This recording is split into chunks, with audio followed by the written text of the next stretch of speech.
Praise the lord. బాగున్నారా? ఇల్లు మందిరము కట్టాము, అది మీ అందరికీ తెలుసు. అయితే ఇంట్లో పిచ్చుకలు గూడు పెట్టాయి. అప్పుడు దేవుని వాక్యం గుర్తొచ్చింది. కీర్తనల గ్రంథం 84వ అధ్యాయం 3వ వచనం. సైన్యములకు అధిపతియగు యెహోవా, నా రాజా, నా దేవా, నీ బలిపీఠమునొద్దనే పిచ్చుకలకు నివాసము దొరికెను. మత్తయి సువార్త 6:26. ఆకాశ పక్షులను చూడి, అవి విత్తవు, కోయవు, కొట్లలో కూర్చుకొనవు, ఆయనను మీ పరలోకపు తండ్రి వాటిని పోషించుచున్నాడు. మీరు వాటికంటే బహుశ్రేష్ఠులు కారా? కాబట్టి మీరు ఆయన రాజ్యమును, నీతిని మొదట వెతుకుడి, అప్పుడు అవన్నీ మీకు అనుగ్రహింపబడును.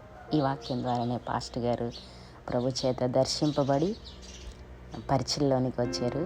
తర్వాత మత్తయి సువార్త 10వ అధ్యాయం 29వ వచనంలో, 2 పిచ్చుకలు కాసుకు అమ్మబడును కదా, అయినను మీ తండ్రి సెలవు లేక వాటిలో ఒకటైనను నేలను పడదు.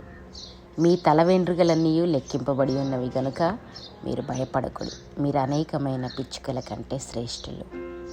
You are of more value then many sparrows.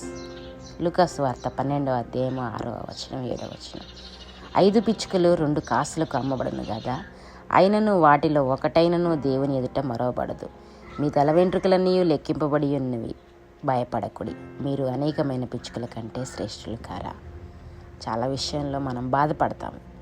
దేవుడు పిచ్చుకల పట్లనే అంత శ్రద్ధ కలిగి ఉంటే, అంతకంటే శ్రేష్టమైన మన పట్ల దేవుడు మరింత శ్రద్ధ కలిగి ఉంటాడు. కాబట్టి దేని విషయంలో భయపడొద్దు. ప్రభు మీద భారం వేద్దాం.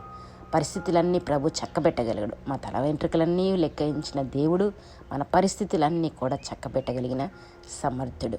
మన దేవుని యందు విశ్వాసం ఉంచుదాం. ప్రతి చిన్నదానికి భయపడొద్దు. ప్రభువుకే భయపడి పాపం చేయకుండా ఆయన నీతిని, ఆయన రాజ్యమును వెతుకుదాం. అట్టి కృప ప్రభు మనందరికీ దయచేయనుగాక. May God bless you.